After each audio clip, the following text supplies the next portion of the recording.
alegria da tua salvação e sustenta-me com o espírito pronto a receber. Podemos fazer juntos essa leitura bem curta? Vamos juntos? Devolve-me a alegria da tua salvação e sustenta-me com um espírito pronto a obedecer.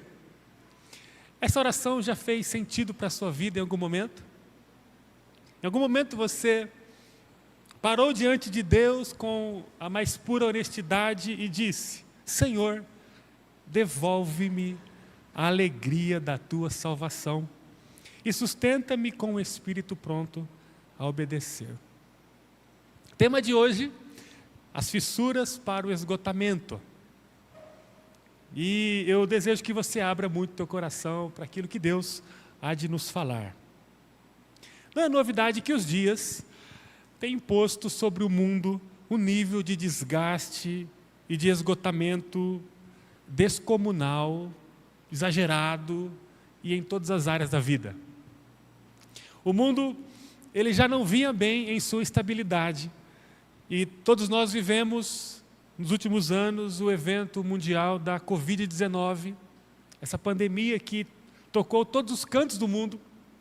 E a partir desse evento histórico, o que estava ruim piorou. Segundo um colégio notarial do Brasil, só no ano de 2020, os divórcios no Brasil cresceram cerca de 60%. Divórcio não apenas ecoa como uma prática que vai contra os nossos princípios, mas reconhecemos que o divórcio ele é um enfraquecimento das bases da família. Filhos sofrem demais, filhos contraem problemas que os pais que estão se divorciando não conseguem mensurar. É claro que o número alto de divórcios fala sobre a incapacidade da família se cuidar, se perdoar, se honrar, né? E tanta coisa que nós poderíamos pensar como efeitos negativos do divórcio. Diversos órgãos de pesquisa revelaram recentemente que só no período recente da pandemia, e também nesse que nós estamos, né, o chamado pós-pandemia, houve um aumento de cerca de 40% no número de suicídios no mundo. Esse é um valor muito alto, se considerarmos, segundo a OMS, a Organização Mundial da Saúde, que só em 2019 cerca de 800 mil pessoas se suicidaram no mundo. É um número muito alto. Nós não temos ideias de quanta gente ao nosso lado ceifa sua própria vida. Bom, ligado a esses dados, nós poderíamos pensar sobre violência, sobre estupro, sobre assassinato, drogatização e tanta coisa terrível que cai à nossa volta o tempo todo. Falar sobre o esgotamento da humanidade, eu acredito que é chover no molhado. Hoje eu gostaria de conversar com vocês sobre os efeitos do esgotamento da humanidade, de forma geral, que pode também recair sobre aqueles que estão seguindo a Jesus. Porque, afinal de contas, a igreja ela está inserida, as pessoas da comunidade do Cristo vivo estão inseridas num contexto humano e social. E que, por isso, também fazem parte dessa engrenagem chamada humanidade. Desse lugar de esgotamento e de enfraquecimento que é conhecido como o desarrumado mundo. Então eu quero falar com você hoje, alguns segundos, alguns minutos, sobre algumas fissuras. Fissura fala de uma passagem, ainda que pequena. Fissura fala de um lugar onde pode ser introduzido alguma coisa. Fissura fala sobre uma rachadura. Eu gostaria de pensar com você sobre algumas fissuras que podem entrar no seu e no meu coração. determinando sobre nós algum grau de esgotamento, de enfraquecimento. E para falar sobre esse tema com vocês, eu quero que a gente considere a primeira carta do apóstolo João. A Bíblia será a nossa base de reflexão. Se você se lembra, se você conhece, a Bíblia ela tem 3 cartas do apóstolo João no finalzinho do Novo Testamento. E eu gostaria de pautar a nossa conversa em cima da primeira carta que ele escreveu. O texto dessa carta, 1 João, ele fala sobre o momento em que um pastor muito velhinho estava pastoreando a igreja. João, quando escreveu 1 João, estava num estado já avançado em sua idade. O ano, segundo historiadores, era o aproximadamente 100º, depois do nascimento de Jesus. Então, Jesus ele esteve no mundo 33 anos. Quando o apóstolo João escreveu essa carta pastoral à igreja, já havia cerca de 70 anos que a igreja de Jesus estava andando no mundo. E no período em que João escreveu essa carta, ou seja, aproximadamente no ano 100 depois de Cristo, a igreja ela já era composta pela segunda ou pela terceira geração de crentes, de cristãos. Muitos dos que estavam lá em Jerusalém quando a igreja começou, no ano 33 depois de Cristo, já não estavam mais vivendo no mundo, estavam mortas. Inclusive, nós encontramos que quase todos os discípulos de Jesus já haviam sido mortos. A predominância do grupo era composta por filhos da segunda geração de cristãos. Em alguns casos, até netos espirituais da primeira geração de cristãos. Os primeiros anos da igreja de Jesus, ali nos anos 30 depois de Cristo, foram brilhantes. A primeira geração saiu pelo mundo de forma aguerrida e empolgante para anunciar sobre a ressurreição de Jesus. E ao custo desse anúncio, muito sangue foi derramado.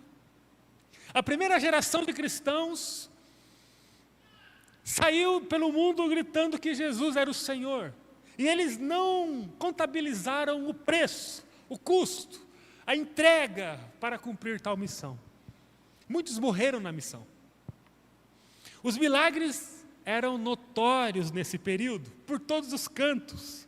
Quando lemos o livro de Atos dos Apóstolos, nós encontramos registros de como as multidões se abarrotavam para ouvir os discípulos, para ouvir os apóstolos. Não era necessário marketing, propaganda, apenas as experiências que eram vividas atraíam de forma constante e ampliada pessoas para se aproximarem daquilo que Deus estava fazendo. O brilho da glória de Deus, a alegria daquele povo hebreu ou judeu, a alegria daqueles que começaram a ser tocados pelo Evangelho de Jesus, os romanos, os gregos, a alegria que esse povo tinha, a despeito da nacionalidade, apesar de diferenças sociais, éticas, culturais, mas a alegria ela era transbordante e isso fazia com que as pessoas se aproximavam. Com a perseguição do governo de Roma sobre a igreja, por seu crescimento, aí que a igreja cresceu mesmo, porque a igreja espalhou, a perseguição vem e por causa da perseguição, a igreja começa a buscar outros lugares e com ela a mensagem do evangelho foi se espalhando. Quando lemos a carta do João, nós percebemos que parte da igreja não apenas se distanciou de Jerusalém por causa da perseguição de Roma, mas também se distanciou de práticas que marcaram a primeira geração.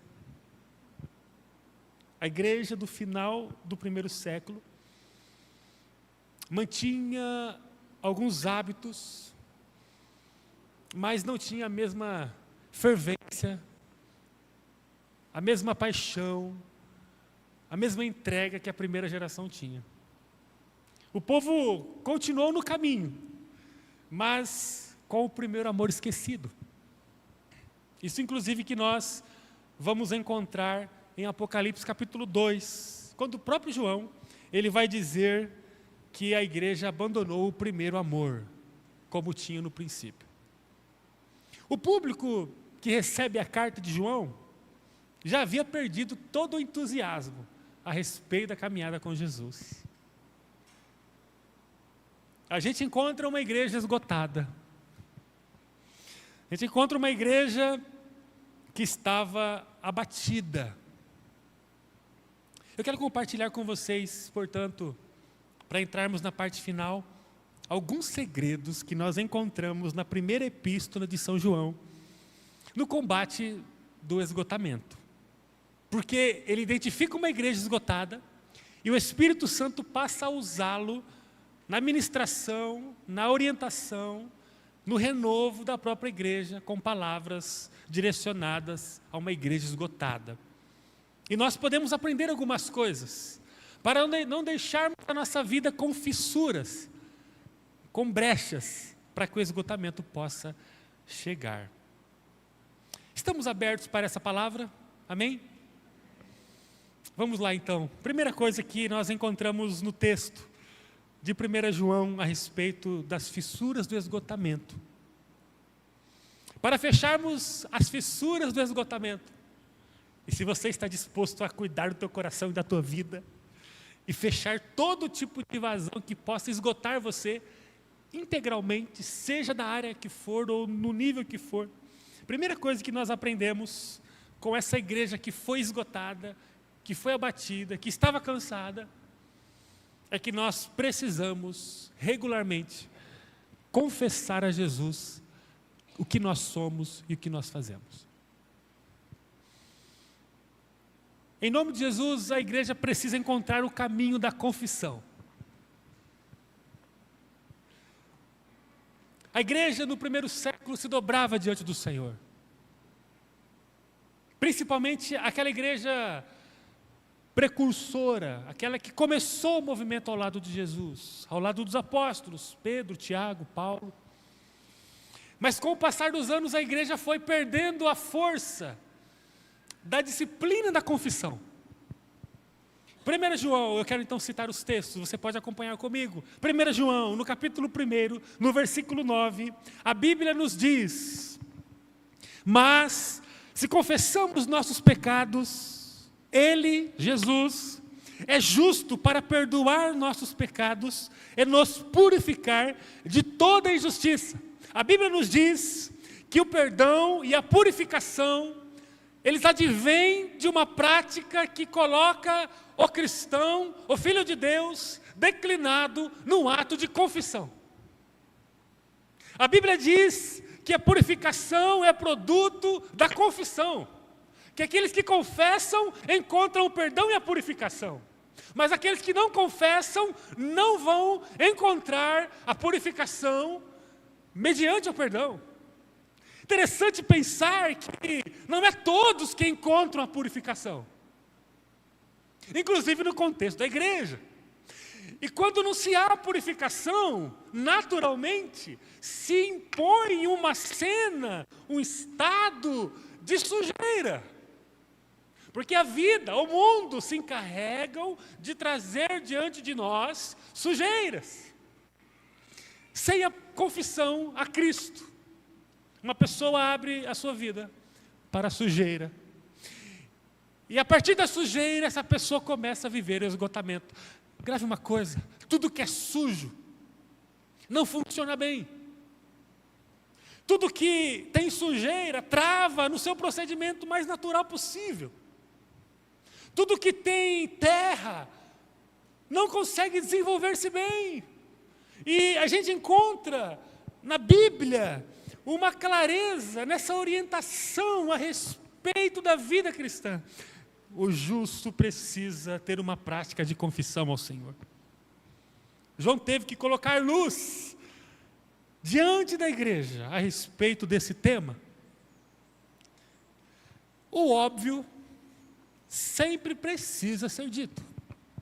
Nós precisamos confessar quem nós somos e o que nós fazemos ao Senhor. Na rotina acelerada da vida, não nos encontramos com facilidade, perdidos na prática da confissão. Na correria exagerada da vida, não nos perdemos em nossa agenda, deixando de lado um momento sério, momento valioso, de muita concentração e verdade, que é o momento de dizer diante de Deus quem nós somos e o que nós estamos fazendo.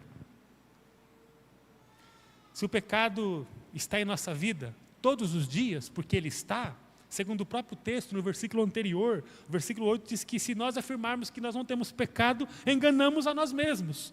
Se esse pecado está em nossa vida, todos os dias nós precisamos dobrar o nosso joelho diante do Senhor, arrependidos, confessos e decididos a largar o pecado e dizer a Ele: Senhor, nos perdoe. Todos os dias. Em nome de Jesus, se você, diante da sua rotina, em algum dia à noite, ao se preparar para adormecer, olhar para o seu dia e perceber que você não teve um tempo a sós com Deus, para inclusive confessar a sua vida e os seus pecados, que você, em nome de Jesus, possa ser invadido por essa consciência: meu Deus, hoje eu fiz muita coisa que eu preciso confessar ao Senhor. Principalmente se considerarmos o apóstolo Tiago, que diz que nós cometemos pecado quando fazemos e cometemos pecado quando não fazemos o que nós deveríamos fazer. E sabemos que tínhamos que fazer. 17 anos atrás, eu trabalhava numa área comercial de uma empresa. O cliente da empresa que eu trabalhava, ele estava na área rural. Eu trabalhei cerca de um ano andando em lugares rurais, sítios, fazendas, e viajei em região de São Paulo e Minas Gerais. Eu lembro-me que em algumas residências que eu precisava chegar, eu tinha que superar o desafio que o caminho me trazia. Eram residências que ficavam muito afastadas da rodovia. Eu tinha que andar muito de carro até encontrar a propriedade sede do lugar. Eu me lembro que em algumas propriedades só era possível acessar a casa por estradas que já tinham demarcações bem fortes. Sabe aquelas demarcações de rodagem do pneu, né? Da carroça? E aí eu ficava ali me balizando pela demarcação. E olha, não dava errado. Eu sempre chegava no lugar. Eu vou andando. Eu abasteci o carro e vou andando. Eu chegava no lugar. E eu vou deixar você curioso a respeito do que eu vendia. Se por algum tempo a estrada deixasse de receber carro, o mato crescia e escondia a demarcação. E com isso, o acesso à propriedade ficava muito difícil. Imagine que você tem um acesso a Jesus, que é a sua confissão. Como está a demarcação do caminho que leva você a Jesus? Porque se você parar de utilizar esse caminho, o mato vai começar a crescer. E daqui a pouco você não consegue nem encontrar mais o caminho. Mas quanto mais você fizer o caminho da confissão a Jesus todos os dias, mais você vai demarcar esse caminho e mais fácil você vai encontrá-lo. A igreja da segunda, da terceira geração perdeu essa força de confessar a Jesus. E aí o pastor velhinho, apóstolo João, diz à igreja: se vocês confessarem o pecado de vocês, Deus é fiel e justo na pessoa de Cristo para perdoar vocês e purificar vocês de toda injustiça. Amém? Primeira coisa então, nós precisamos resgatar essa disciplina espiritual de confessar os nossos pecados ao Senhor. Segunda coisa, para fecharmos as fissuras da nossa vida e fugirmos do esgotamento, nós precisamos exercitar a prática do amor ao próximo. O amor fervoroso que consumia o coração da primeira geração da igreja estava em xeque na segunda geração. O apóstolo João, com muita ênfase, em toda a sua carta, ele escreve para a igreja reconsiderar a prática do amor ao próximo, porque a igreja desaprendera como amar. E se você ler comigo 1 João, capítulo 2, versículos de 9 a 11, encontraremos a seguinte porção bíblica. Diz assim o texto: se alguém afirma, estou na luz, mas odeia seu irmão, ainda está na escuridão. Quem ama seu irmão, permanece na luz e não leva outros a tropeçar. Mas quem odeia seu irmão, ainda está na escuridão e anda na escuridão. Não sabe para onde vai, pois a escuridão o cegou. Eu quero ler outros textos, vamos seguir aqui uma ordem rápida. 1 João 3,14. Se amamos nossos irmãos, significa que passamos da morte para a vida. Mas quem não ama, continua morto. Um barato esse texto, né? Vamos ler esse texto? O 1 João 3,14, vamos lá. Se amamos nossos irmãos, significa que passamos da morte para a vida. Mas quem não ama, continua morto. Olha o 1 João 3,16. Sabemos o que é o amor, porque Jesus deu a sua vida por nós. Portanto, também devemos dar nossa vida por nossos irmãos. E ele vai continuando, versículo 18. Filhinhos, não nos limitemos a dizer que amamos uns aos outros. Se você fala que ama alguém, já é uma grande coisa, né? Poxa, chega Fernando, eu amo você, cara. Irmã Lu, eu amo você. Já é muita coisa, né? Já não mexe com a gente? Mas aí o 1 João vai dizer, filhinhos, não nos limitemos a dizer que amamos uns aos outros. Demonstremos a verdade por meio de ações. A Bíblia, ela nos leva para um lugar mais profundo ainda. João fala que não amar o próximo é o mesmo que viver cego na escuridão, morto espiritualmente. Quando a igreja parou de dar a própria vida ao próximo, ela abriu uma fissura para o esgotamento. Como está o seu entusiasmo na direção do outro? Se você fosse comprovar a sua vida com Jesus através de provas práticas de amor, nesta semana, como você comprovaria a sua vida com Jesus? Se você fosse apresentar a sua capacidade de ver o mundo escuro através de experiências do amor, experiências de cuidado, o que você apresentaria nessa semana? Bom, primeira fissura é que, se não confessarmos ao Senhor regularmente a nossa vida, com aplicação, com lucidez, com clareza de mente, com verdade de coração, nós estamos com algumas fissuras abertas em nossa vida, e isso vai nos trazer problemas. Segunda coisa é que, se a gente não exercitar com clareza a prática do amor, que vai para além da verbalização, do discurso, nós também vamos permitir com que algumas fissuras se abram em nossa vida. E a terceira coisa, para terminarmos, a terceira fissura que nós encontramos na Bíblia e que tomou a realidade da igreja em que João pastoreava, que era a igreja de Éfeso, é fugir do padrão que o mundo apresenta.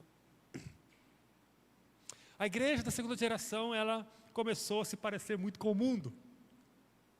Engraçado que o cristianismo trazia uma norma para viver, que começou a incomodar a própria igreja. A igreja estava caminhando com Jesus, mas as roupas da santidade começaram a pesar muito. A igreja começou a ter dificuldade de caminhar com o testemunho, o bom testemunho.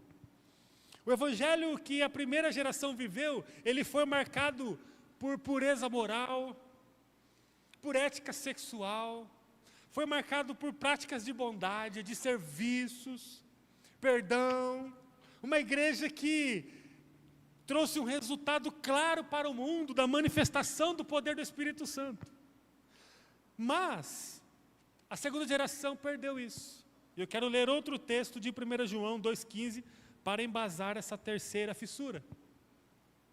Diz assim, João escrevendo à igreja: meus irmãos, não amem este mundo, nem as coisas que o mundo oferece. Pois quando vocês amam o mundo, o amor do Pai não está em vocês. Porque o mundo oferece apenas o desejo intenso por prazer físico, o desejo intenso por tudo que vemos e o orgulho de nossas realizações e bens. Isso não provém do Pai, mas do mundo. E este mundo passa, e com ele tudo o que as pessoas tanto desejam. Mas quem faz o que agrada a Deus, vive para sempre. A igreja, ela não pode amar o mundo. E é claro que o contexto dessa palavra é que a igreja não pode amar o padrão do mundo, porque o mundo nós temos que amar. Os irmãos entendem a diferença, né? Nós temos que amar o mundo. Deus amou o mundo de tal maneira. Não é esse mundo que eu estou me referindo, mas eu me refiro ao padrão de comportamento do mundo. É importante sabermos que ovelha não é igual a bode. É importante sabermos que trigo não é igual a joio, embora se pareçam. É importante sabermos que filho genuíno não é o mesmo que criatura genuína. Deus criou a humanidade, Jesus faz com que parte da humanidade se torne filho de Deus. Não perca início da jornada discipuladora que começa a semana. Vocês estão preparados, né, pessoal? Está todo mundo com o diário em casa já, né? E eu desejo ver muito você em alguma foto que vai aparecer na rede social da igreja, tomando café com alguém. Deus vai vibrar com você se você participar. Agora, se você não participar, eu não vou nem falar quem vai vibrar. Filho não é o mesmo que criatura, porque nessa semana vamos falar muito sobre quem nós somos em Deus. Vamos olhar para dentro de nós, imperdível que vamos viver, e vamos reafirmar que nem todo mundo é filho de Deus. Há um texto de Jesus em João 15, 19, que diz que o mundo os amaria se pertencesse a ele, mas vocês já não fazem parte do mundo. Jesus, ele chama os discípulos e diz: vocês não fazem parte do mundo. Eu os escolhi para que não mais pertençam ao mundo. E por isso o mundo vai odiar vocês. Jesus, antes de passar por todo o processo do martírio, ressurreição e ascensão aos céus, ele diz aos discípulos: vocês não fazem mais parte do mundo. E é claro que os discípulos continuaram vivendo no mundo, com a sua vida, com a sua família, com suas realidades profissionais. Claro que sim, eles continuaram no mundo, mas Jesus, ele aponta para o padrão do mundo. Ele diz à igreja, numa conversa com os discípulos: vocês não fazem mais parte desse mundo. Vocês entenderam que vocês agora têm um padrão diferente, um jeito de falar diferente, demonstrações de amor, serviço, bondade e cuidado diferente. Vocês entenderam agora que vocês não são parte de um grupo da humanidade perverso, imoral. Vocês entenderam isso? E Jesus ele diz: vocês não fazem mais parte do mundo. O padrão da igreja de Jesus não é o mesmo do padrão do mundo. As coisas que a igreja de Jesus faz não são as mesmas que o mundo faz. A igreja ela só pode revelar o evangelho triunfante, glorioso, encantador, à medida que o padrão do mundo se diluir do meio de si.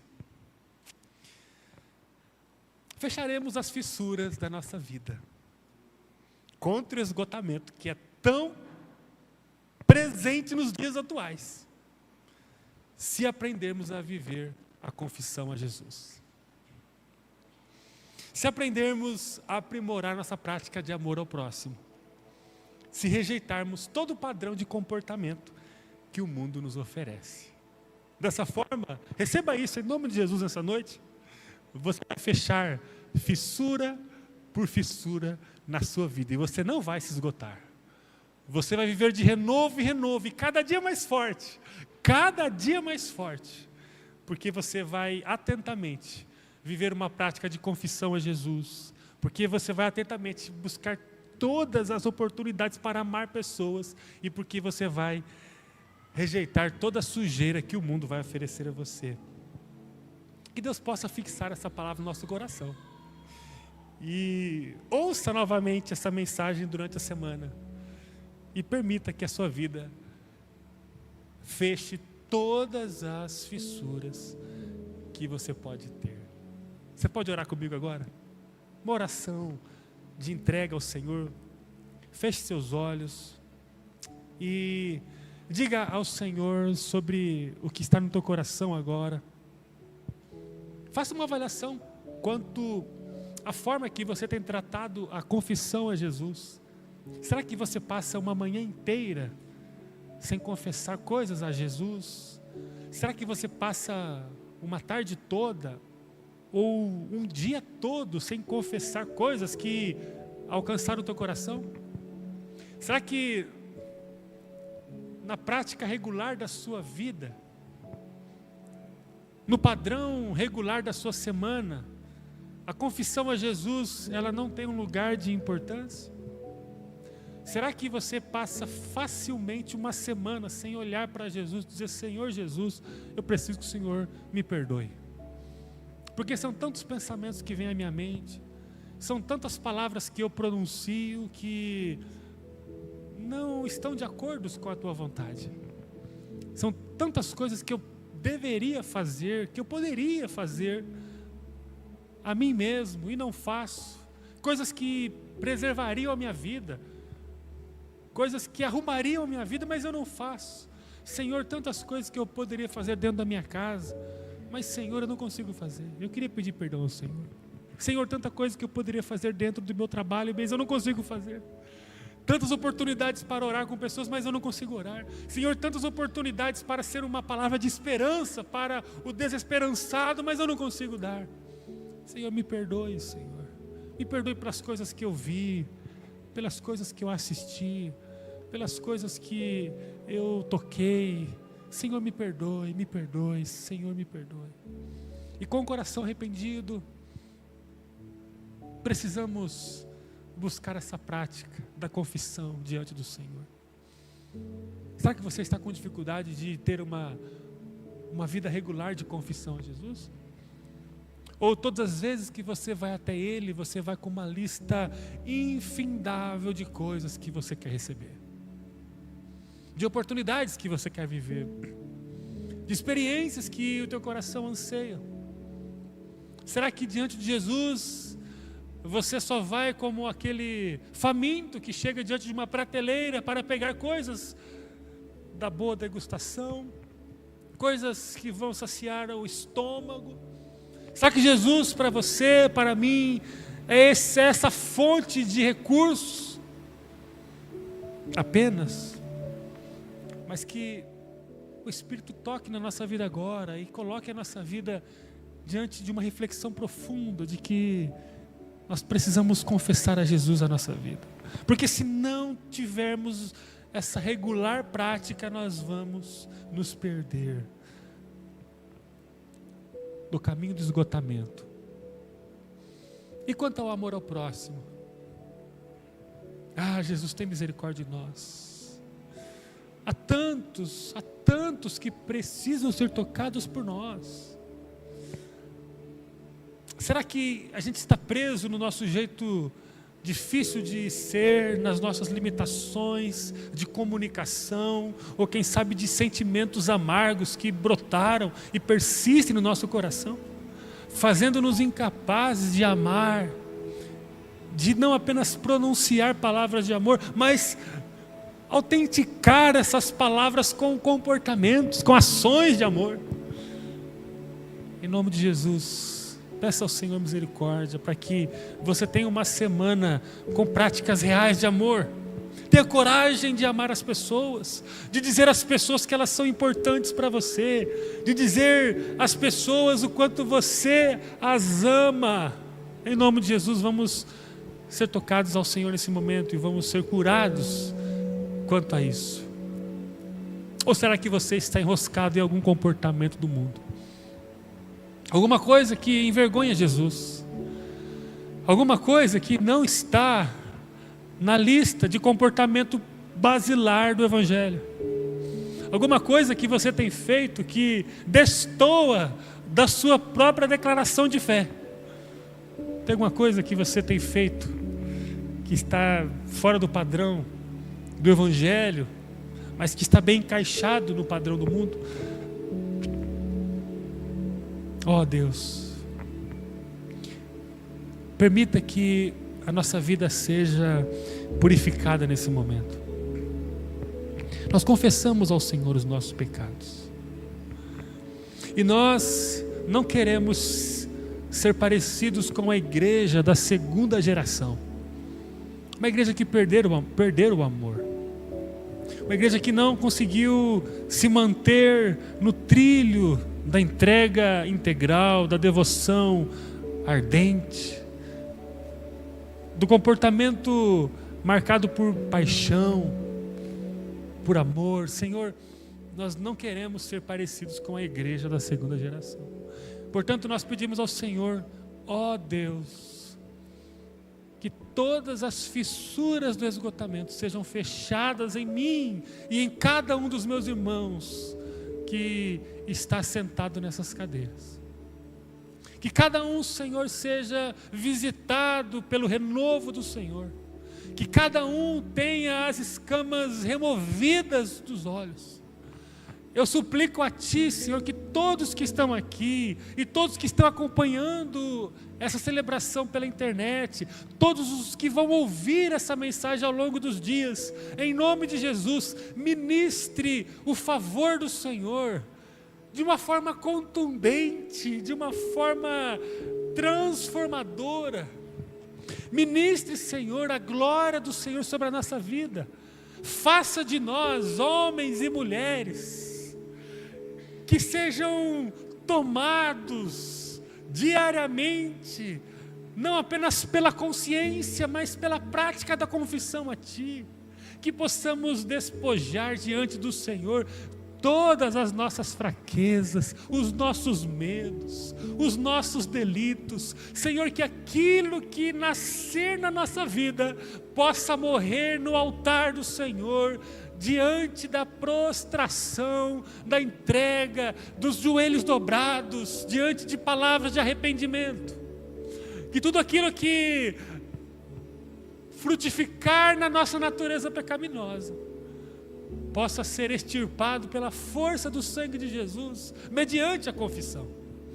Nos dê essa graça, Senhor, que aqui tenhamos um alarme mental, para que todos os dias possamos nos lembrar que precisamos nos confessar a Ti, sabendo que o Senhor vai nos perdoar e vai nos purificar, porque é isso que a Tua palavra nos afirma.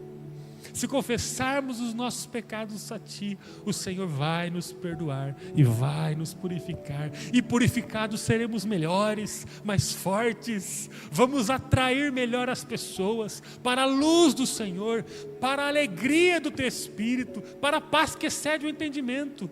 O Senhor quer usar a minha vida, a nossa vida no mundo sujo, mas para isso o Senhor requer que eu e cada um de nós aprendamos a nos confessar a Ti. e nos dê força para amar. Nós somos a igreja do amor, nós somos o povo do amor.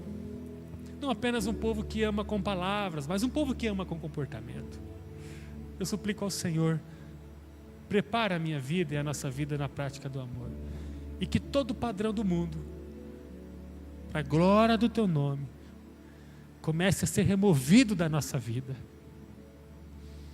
Que cada prática que desonra ao Senhor e que empobrece a nossa vida, comece a ser descolada da nossa existência, da nossa forma de viver e ser. Que cada ação que persiste em nossa prática de conduta, em nome de Jesus, comece a ser removida se não agrade ao Senhor. Eu peço a Ti, Senhor, nos ajude a vencermos o padrão do mundo e manifestarmos o padrão da glória da Tua presença.